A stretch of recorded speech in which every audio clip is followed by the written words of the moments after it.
네, 여러분 안녕하세요. 오늘 미국이 발견의 강의에 자리에 함께 해주신 모든 여러분께 깊이 감사드립니다.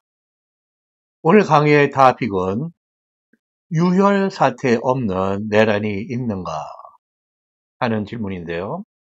아마 국내의 질문은 수사 의문 같은 경우로 없다는 것을 강조하기 위해서 질문을 던지는 그러한 표현이라고 파악이 됩니다. 유혈 사태 없는 내란이 있는가? 미국의 경우에는 그 대답은 명백히 쉽게 있다라는 것이 정답이 됩니다. 물론 미국의 헌법도 일부 관계가 되고 미국의 중요한 형법이 또 관련이 되고 기타 다른 법률들의 그 위반사항 그리고 처벌이 흔히 관련이 되는 대단히 복잡한 그런 사법적인 구조를 가진 그러한 질문입니다. 그러나 유혈 사태가 발생하지 않았다고 하더라도 내란이라고 하는 것의 목적과 방식과 기타 여러 가지 구성 요건이 충족이 되면 유혈 사태와 무관하게 내란이 구성이 됩니다. 그래서 무혈 내란이 되는 것이죠. 네. 오늘 지금 사진을 맨 앞에 있는 것을 봐주시면은 비교적 근래 미국에서의 작은 내란 사건입니다. 그 디테일은 잠시 후에 함께 보시겠습니다. 네, 이 강의를 하는 저에 관한 간단한 프로파일이 따르고 있고요. 네, 내란 강의, 오늘 사실 5번째 강의입니다. 유혈 사태가 없는 내란이라는 것이 있는가? 있다. 미국의 경우에는. 지금까지 미국의 경우, 내란이라는 것은 무엇인가? 그래서 영어로 insurrection, 미 연방정부와 주정부의 헌법과 각각의 법이 있고 주헌법이 있고 내란에 관한 형법이 따로 있습니다. 굉장히 복잡한 구조를 가지고 있죠. 그래서 미국 형법과 헌법이 각 주와 연방법이 어떻게 적용을 하고 있는지 그 definition 정의와 처벌의 사례들을 보는 것이 강의 1이었고요. 강의 2번째는 국내의 또 하나의 질문거리입니다. 2시간짜리 내란이 있습니까? 2시간 그렇게 짧은 것은 내란이 아니라고 하는 그러한 관점이죠.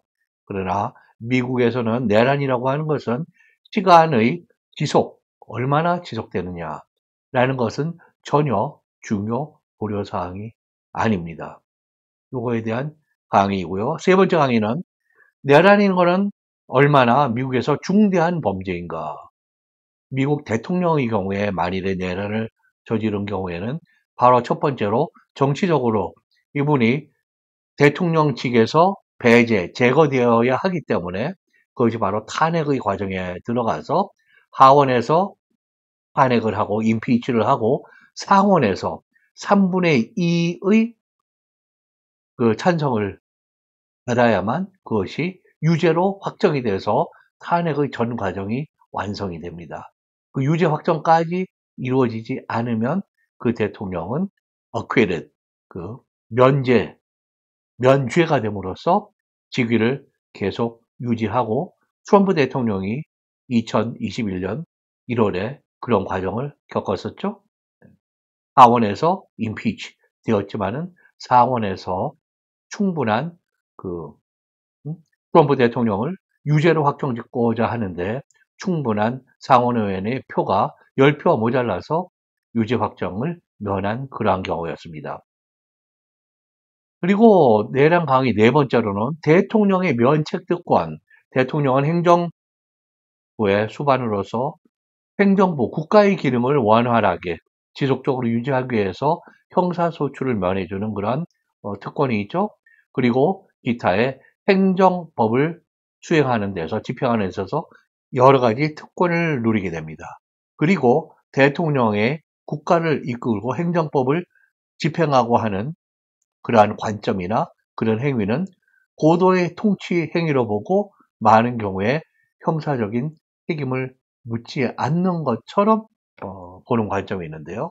그것이 대통령의 행정수반으로서의 통치 행위가 절대적인 대통령의 특권이냐, 미국의 경우를 검토해보는 그러한 강의가 4번째였습니다. 오늘은 URA 사태가 있어야만 내란이 되는가 하는 이 이슈를 미국의 경우를 통해서 보겠습니다. 내란의 핵심은 무엇이 내란인가, 그리고 내란은 얼마나 심각한 그러한 범죄인가, 그리고 얼마나 엄격하게 처벌을 하는가 하는 미국의 경우입니다. 내란은 대통령이 하는 경우에는 미국에서는 바로 첫 번째로 가장 급선무가 탄핵의 근거가 됩니다. 미국의 헌법에서는 연방헌법 아티클 2 제2조 섹션 4 4절입니다. 여기에서는 대통령이 어떠한 경우에 탄핵이 되는가를 명시하고 있습니다. 그러나 간단하게 treason, 국가의 반역입니다. 또는 bribery, 뇌물, 수수, 그리고 other high crimes and misdemeanors라고 규정을 하고 있습니다. 연방헌법 아티클 2 섹션 4, 이거는 앞에 그 내란 강의에 여러 번 나오는 그런 내용이죠.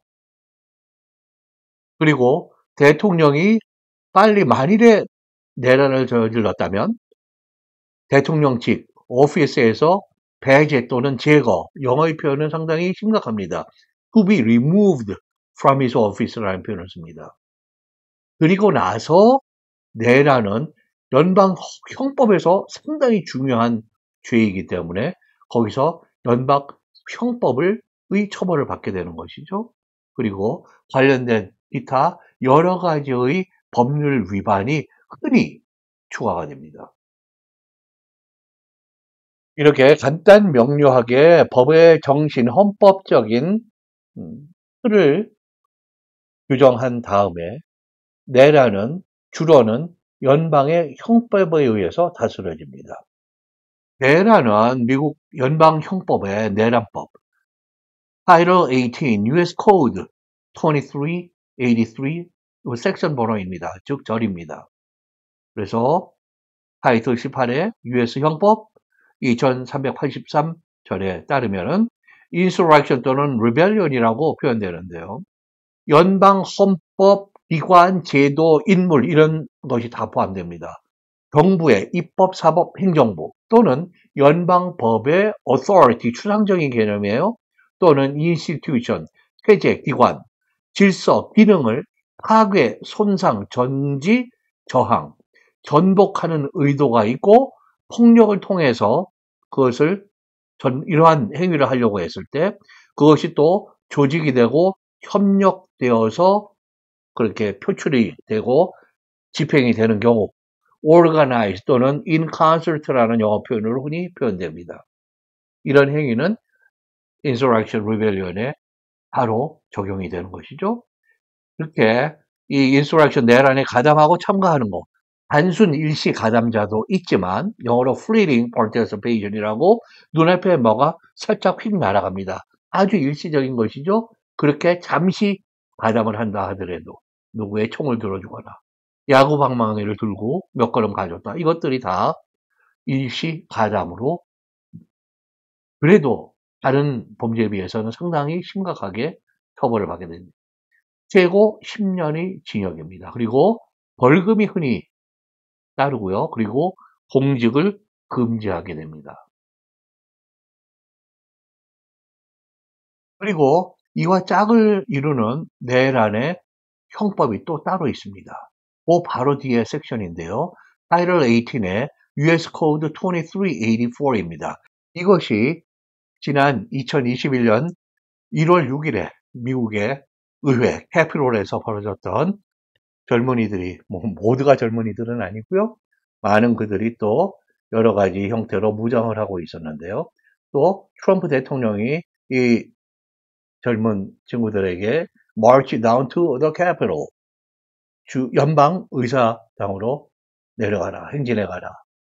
그래서 그들이 연방 의사당에서 지금 지난해 11월에 있었던 미국 대선의 결과를 의회가 최종 확정 선언하는데 그것을 트럼프 대통령이 자기가 이겼음에도 불구하고 승리를 뺏겼다라고 주장하라면서 그 선언을 저지하기 위해서 연방 의회를 레이드, 난입해 들어가는 그런 사건이 있었습니다. 거기에 가장 많이 적용이 된 그러한 법입니다. 여기에는 법의 그 가장 중요한 개념이 insurrection 자체가 아니라 seditious conspiracy라고 하는 표현입니다. seditious, 막 부추기는 거예요. 내란 선동. conspiracy, 모의를 하고 음모를 꾸미고 이런 것입니다. 즉 내란 모의, 합의, 선동. 한국 그 형법적인 개념은 그런 정도로 번역할 수 있겠습니다. 근데 이 법에 따르면은 실행되지 않은 또는 했는데 성공하지 못한 내란 또한 그러한 모의, 합의, 이 모두가 다 내란 형법의 위반입니다. 그래서 영어로 하면 abortive, 하려고 했는데 불발이 됐어요. unexecuted, 아니 하지 않았어요. 꼼꼼히만 했지. unsuccessful, 뭐를 동원하고 어디 공격에 들어갔는데 진압당하고 성공하지 못했어요. 이런 것이 모두 성공했느냐 아니냐, 실행이 됐느냐 이게 중요한 게 아니라 그러한 행위를 모의, 선동, 합의 이런 것 자체가 내란법에 해당되는 것입니다. 그래서 지속 시간이나 기간이나 얼마나 오랫동안 내란을 했느냐, 성공했느냐 이런 것이 다 무의미한 내란의 구성 요건이 아니라는 거예요.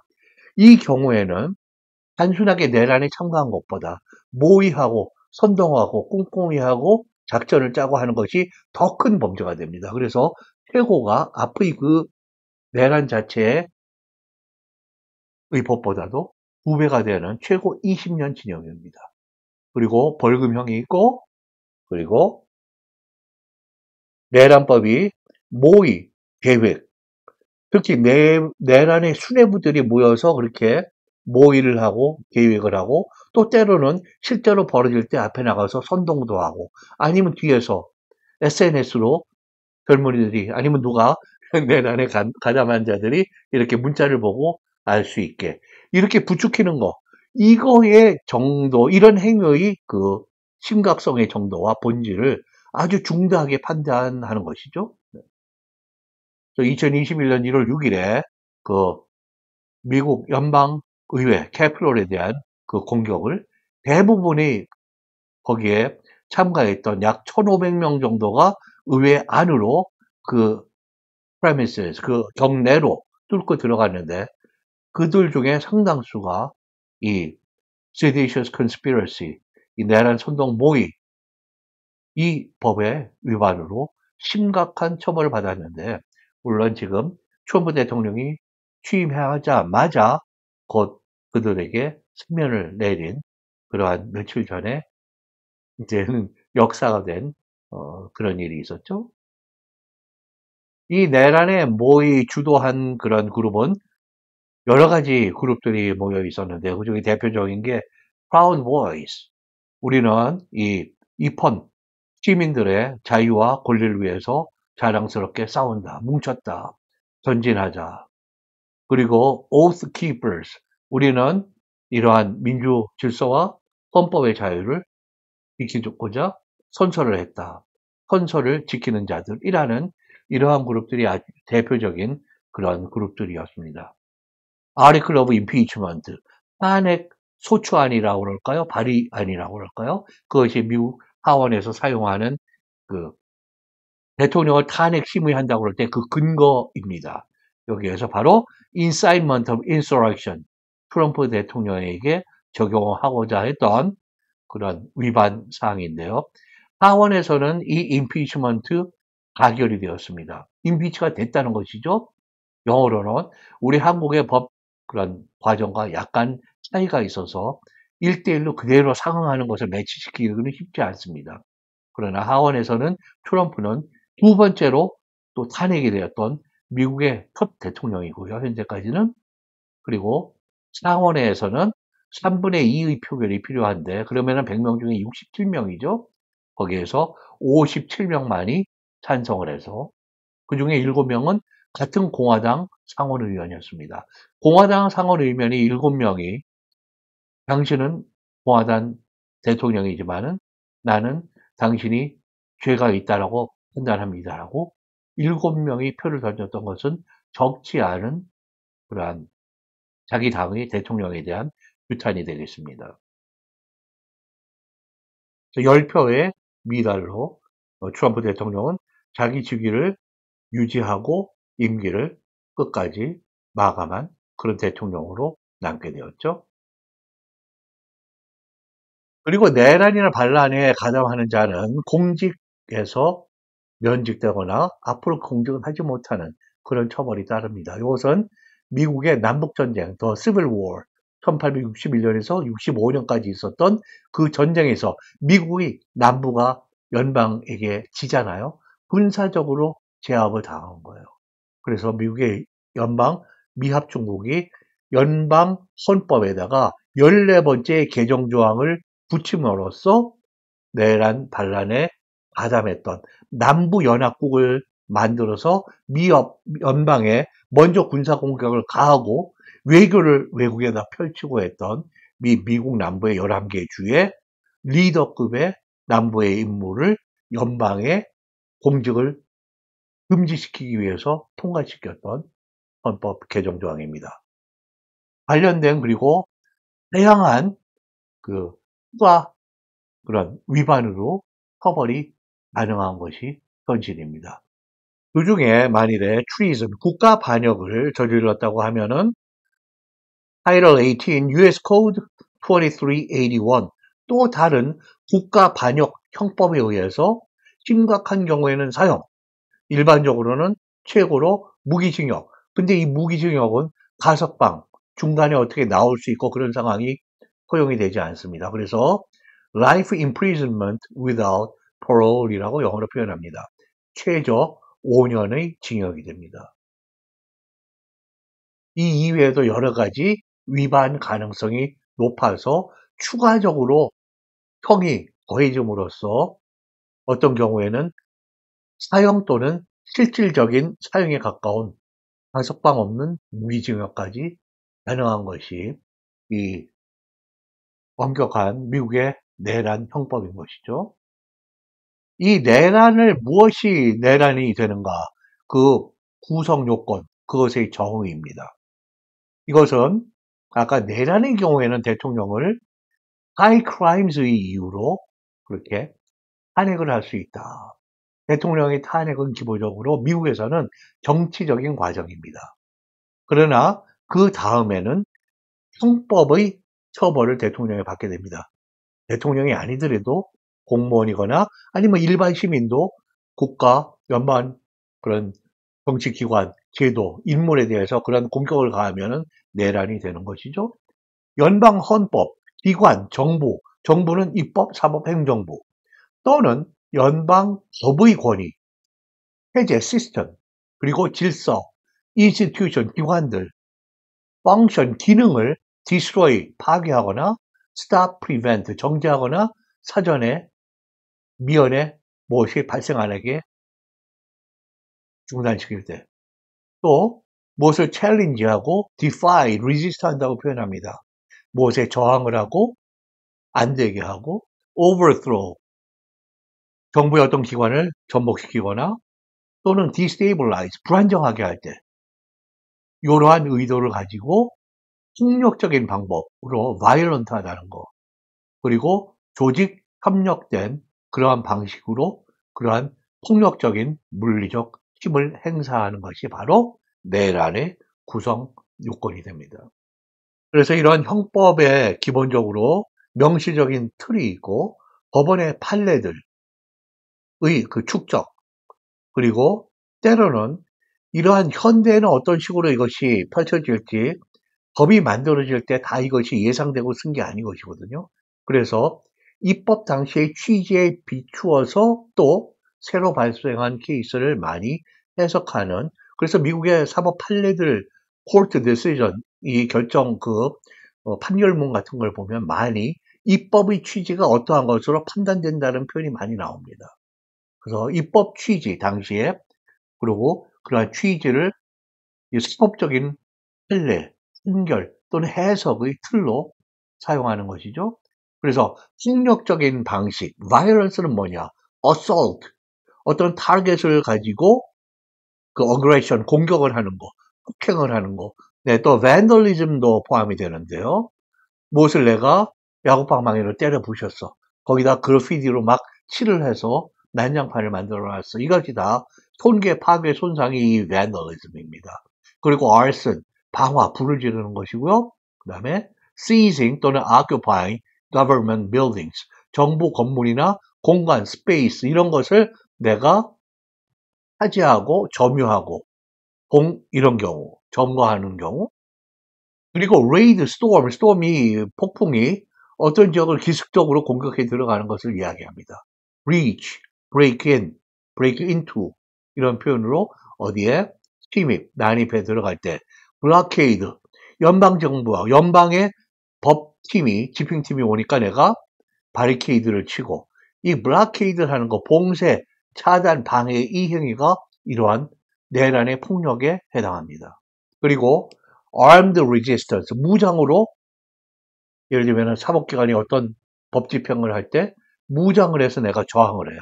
그럼 그것이 그 폭력이 됩니다. intimidation, 이 판사 아니면 이 행정부의 어떤 직위에 있는 사람 정말 못마땅해 위협해 잡아다가 혼 좀 봐. 이런 것이 위협 협박으로 이것 또한 폭력으로 적용이 되고요. or any other behavior, 다른 어떠한 행위도 됩니다. 또 어떠한 행위냐면 that causes harm or damage, 위해나 손상을 가하는 그러한 어떠한 다른 행위도 내란에 해당합니다. 그것이 연방정부나 연방의 재산, 건물, 시설, 그런 공간, 인명, 관리, 직원 등의 손상이나 파괴를 가하는 경우, 잡아다가 어디다가 가둬놓고, 그래서 이 유혈, bloodshed 또는 casualty는 죽은 사람과 상처, 부상을 입은 사람이 합쳐진 낱말입니다. 그래서 사상자가 있느냐, 피를 흘렸느냐가 무관하다. 필수 구성 요건이 아니라는 것입니다. 그리고 가담자, 행위자가 군인이냐 아니면 민간인이냐 이것도 무관한 것이에요. 그래서 이들이 특히 군대가 coordinated action, 어떤 계획이나 누구의 지휘에 따라서 움직이면 이거는 반드시 insurrection으로, 내란으로 보는 것이 미국의 내란 형법입니다.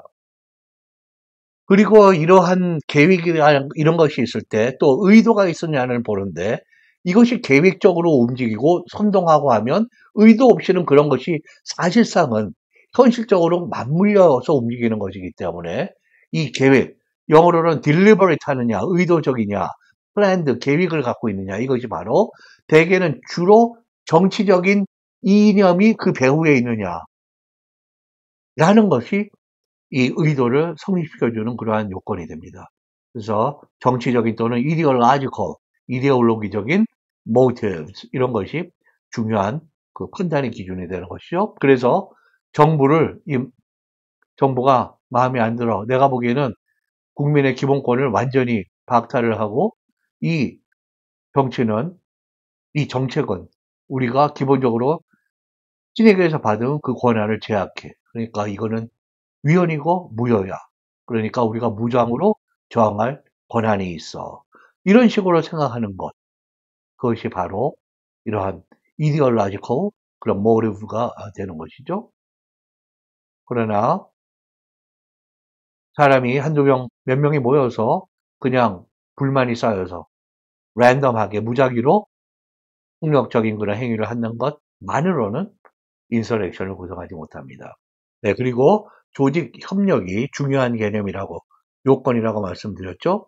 대개는 organized 되어 있느냐, coordinated 그것이 그 내란의 행위나 그런 집행이 교율이 돼 있고 그리고 이렇게 누가 주동을 하고 누가 어떻게 집행을 하고 이런 것이 체계적으로 움직이느냐 협력 관계에 의해서 in concert 이럴 때 내란을 구성합니다. 그리고 대규모냐 소규모냐 관련된 사람이나 병력이 이 규모의 차이에는 전혀 이것은 내란의 필수 구성 요건이 아닙니다. 그래서 내란의 규모와 무관하다.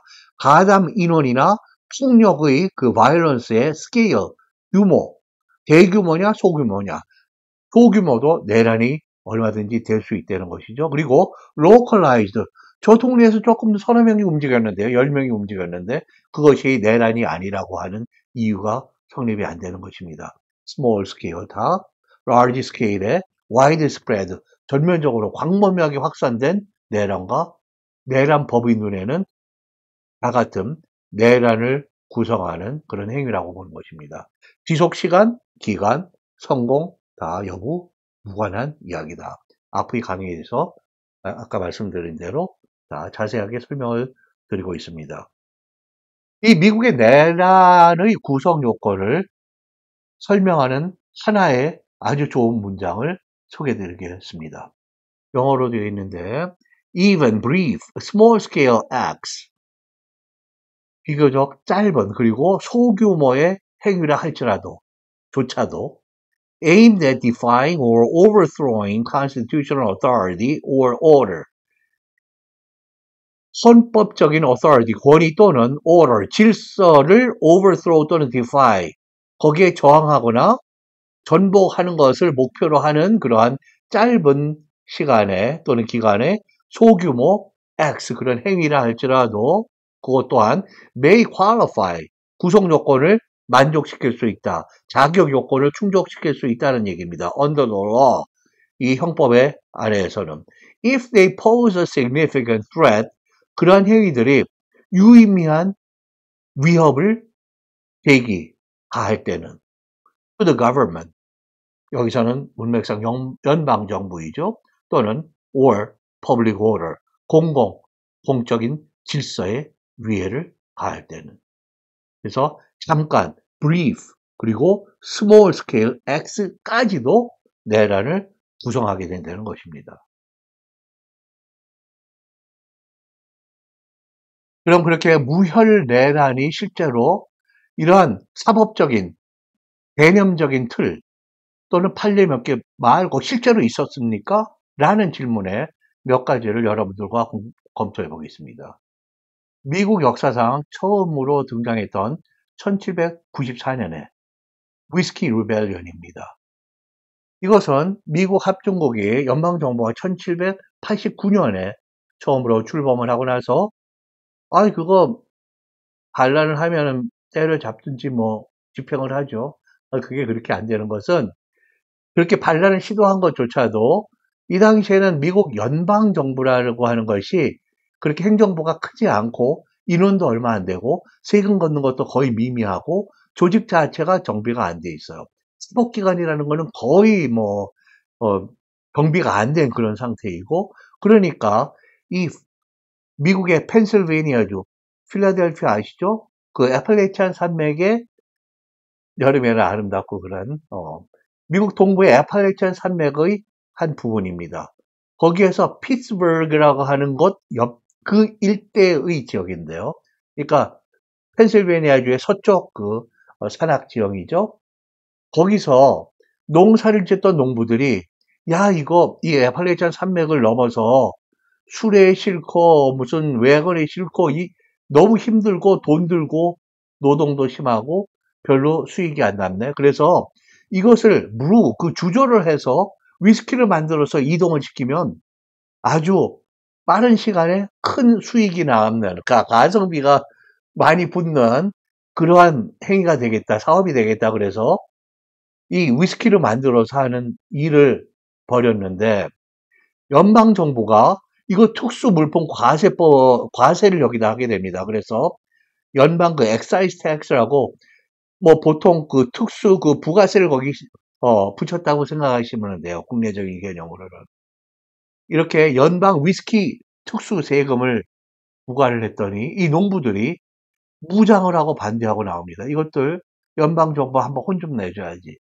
지네들이 아무것도 정비도 안 됐네. 근데 대통령인 조지 워싱턴 대통령이 국민들의 엄청난 지지를 미국에서 조지 워싱턴만큼 만장일치로 대통령이 당선 그것도 2번 된 사람은 전혀 없습니다. 조지 워싱턴 대통령이 이 무장한 농부들에게 한번 세력을 과시하기 위해서 실제로 그럴 의도를 가지고 우리가 연방정부를 지금 차근차근 그렇게 강화시켜 나가고 있는 그런 의지를 보이겠다. 그래서 13,000명의 연방 군을 데리고 계속 가면서 그 군 인력이 추가가 되는 거예요. 그래서 출동해서 세력을 과시하면서 피크 타임에는 6, 7천 명이 무장한 농부들이었는데 실제로 반란에 적극 가담한 사람은 500명 정도로 파악됩니다. 그 500명이 13,000에 대통령이 끌고 오는 이 연방 군대의 세력에 기가 질려서 바로 한 발도 쏴보지 못하고 유혈 충돌 없이 협상 진압이 됩니다. 그러나 주동을 했던 사람들은 연방의 내란법으로 처벌이 되었습니다. 그리고 1828년에서 33년까지 미국의 남부에 서서히 북부에 대항하는 그런 정치 철학이 떠오릅니다. 북부 지네들이 세력이 인구가 2배로 많다고 돈이 많다고 함부로 우리 남부를 바보로 취급하고 지네들 마음껏 정책을 수립한다. 사우스캐롤라이나 주가 미 연방의 높은 관세는 우리 남부의 농부들을 희생으로 하고 북부의 산업, 상업, 그리고 이제 막 들어오는 그 공업적인 그런 활동, 제조, 이런 것을 절대적으로 편애하는 그런 관세법이다. 우리는 이거 낼 수가 없어. 그래서 이 연방법은 우리 주의 그런 본질을 무시한 null and void라는 표현을 씁니다. null and void. 둘 다 무효고 null은 0, zero라는 이야기입니다. 이거는 다 무효한 그런 법이야. 그래서 저항을 하게 됩니다. 그래서 우리 주의 states rights, 우리 주는 연방의 권한보다 주의 권한이 더 중요하다라는 주장을 하게 됩니다. 그래서 더 나아가서 우리는 미합중국에서 secede, 탈퇴를 할래 하는 위협을 하게 됩니다. 그러니까 연방의 행정 조직이나 정책적인 집행의 위력, 힘, 효율성 이것을 저항을 하게 되는 것이죠. 그래서 연방이 군사적인 무력을 과시하게 됩니다. 그래서 사우스캐롤라이나가 일단은 물러섭니다.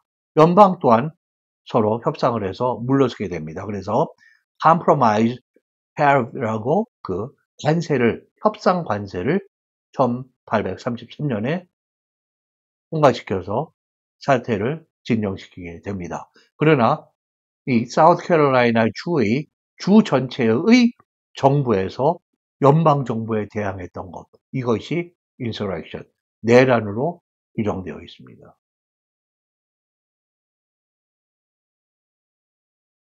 그리고 이제 역사는 또 흘러서 비교적 최근입니다. 2016년에 여러분들 아시는 캘리포니아주가 서부에 있죠. 그 위에 오레곤주가 있죠. 그 위에 워싱턴 스테이트가 있습니다.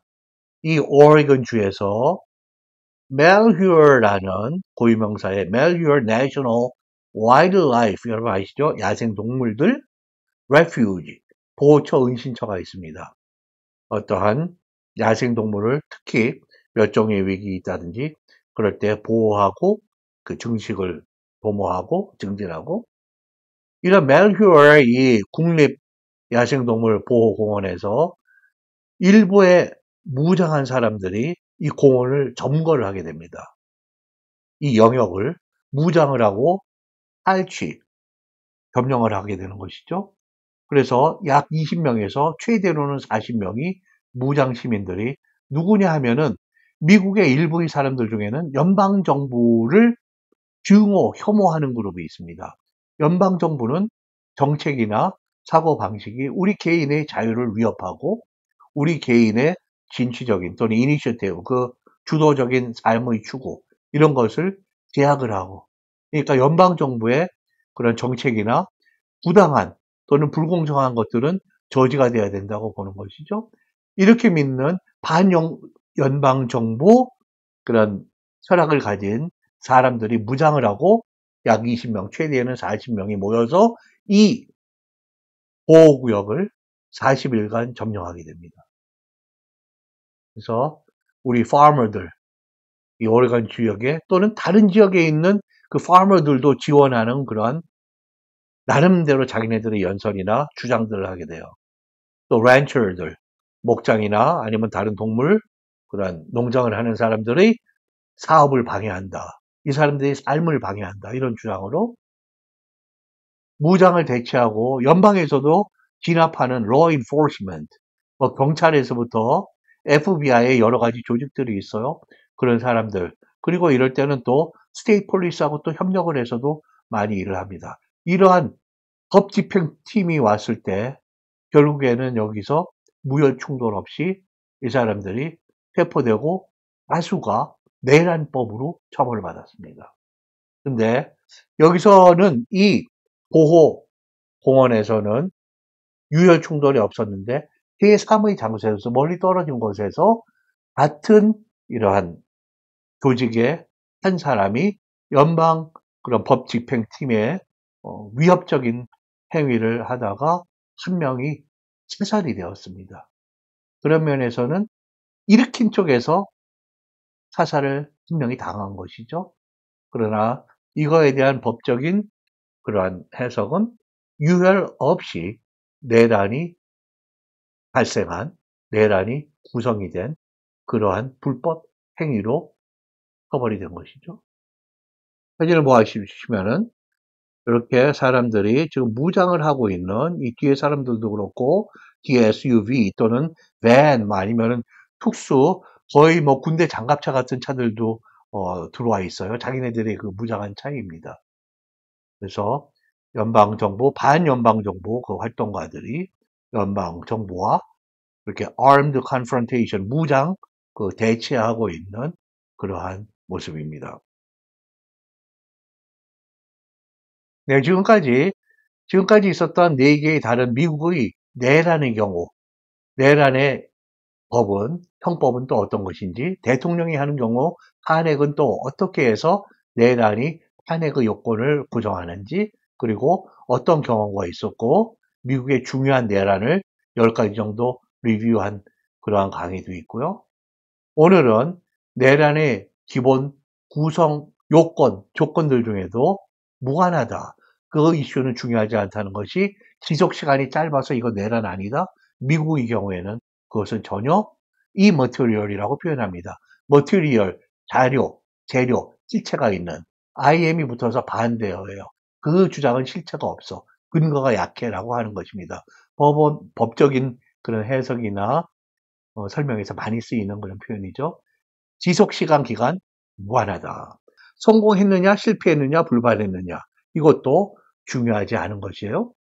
그리고 규모가 대규모냐, 소규모냐. 몇 명 안 보냈는데요. 이거는 그렇다고 내란이 안 되는 게 아닙니다.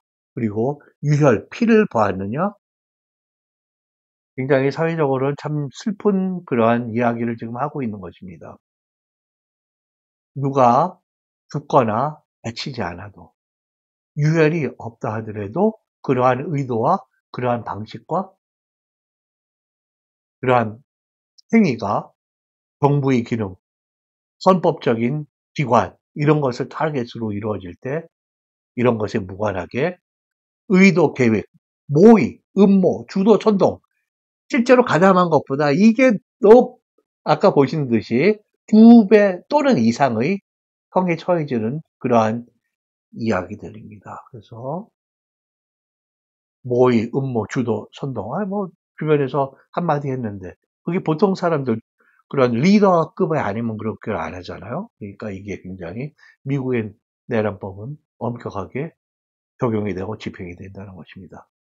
그러한 네 개의 이전에 있었던 최근에 있었던 저희 관련 강의를 참고해 주시고요. 네.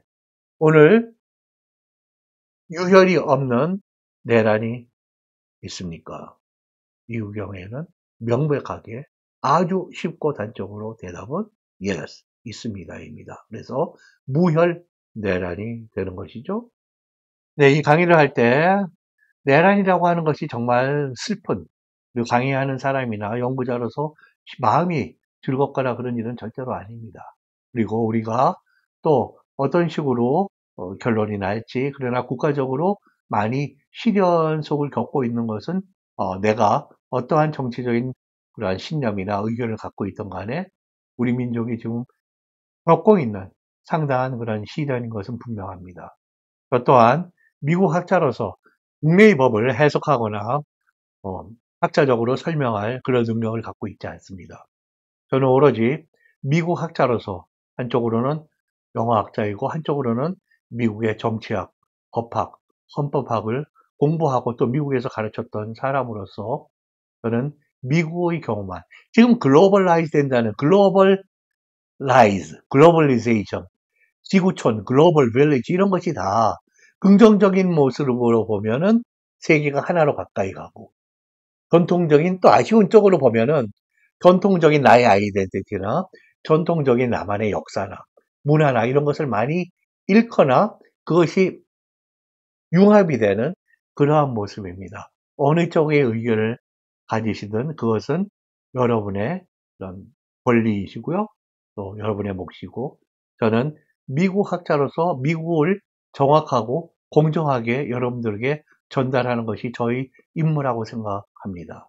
그런 면에서 저는 저희 의견보다도 미국 사회에서 어떠한 길을 걸어왔고 어떠한 관점을 가지고 있고 옛날 역사와 그리고 오늘날은 어떻게까지 오는지를 여러분들에게 최대한 공정하고 엄격한 지식을 책임있게 전하고자 합니다. 앞으로도 미국학의 강의에 많이 관심 가져주시고 오늘 강의에 오랜 시간 함께 해주셔서 대단히 감사합니다. 다음 강의에서 또 뵙기를 소망하겠습니다. 감사합니다.